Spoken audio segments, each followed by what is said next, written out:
They call me Father Pete.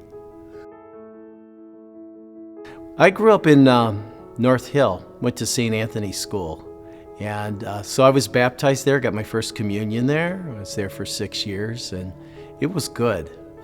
Good background in the Catholic faith. My mother was the organist. My dad was a tenor. I have one sister, Kathy, and a brother, Dave, and a brother, Paul. I really had a good experience in North Hill. I made some really good friends as a child, and I enjoyed the grade school. It was very strict back then, but I really got inspired with God's presence, in the school. So I really enjoyed the grade school. And my mom and dad were wonderful. It was great growing up in the 60s, and they were both very religious, and they were fun people, very warm, Italian background, lots of cousins, aunts, and uncles and all. So for me, it was a really good childhood. In the Catholic education, I had some wonderful spiritual experiences, real good experiences of God. So that was always in the back of my mind. Then by the time I was a senior in high school, we had a strong youth group at Our Lady of Victory in Talmadge. And then that was it. I planned to go to the college and was accepted. It's exciting. I love God. I love people.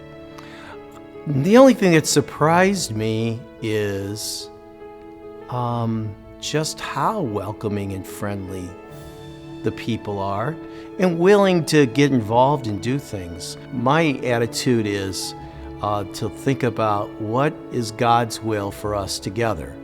So in order to do that, I started talking to people to see what kind of things would you like to see done here? Because God works through our holy desires. So by listening to people and praying together, maybe we can get some direction in where God's leading us as a community. God, what is your vision for the community of St. Eugene? And how do we move toward that vision together as a people? So I see myself being more of a facilitator, bringing people together in that instead of just laying it out and saying, here's what I think. Certainly in our country, things seem to be so much more divisive.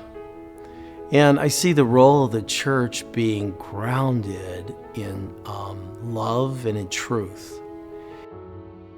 So I think that gentle, healing kind of mentality with people is a way to take all the issues in our world today and make it so that we're grounded in something, but we're not simply arrogant or stubborn, but we're listening to people's needs, telling them why it's good news, what we believe about Jesus and faith and morals, and really trying to bring them into an encounter with God's love, going simply beyond beliefs, but an encounter with Jesus, an encounter with His joy to comfort them. So I think God, in some general way, wants us to have fun together. God wants us to pray, and God wants us to do good in the world, to summarize it. So by 5 years from now, not only will we have discerned a little bit which way we should go, but actually have started some of those things. It's pointing the way and saying, do you really believe He's alive? And He's revealed to us the fullness of a God that's beyond our imagination in His goodness. And He's present with us, and He's present right here, right now, and is doing something good for us and wants to do something good through us. It's not simply about it all be good in the next life after we die, but heaven has broken into the world now through Jesus Christ. So by being in touch with Him, we're opening up to heaven's joy and power and love, because heaven is God and God is here.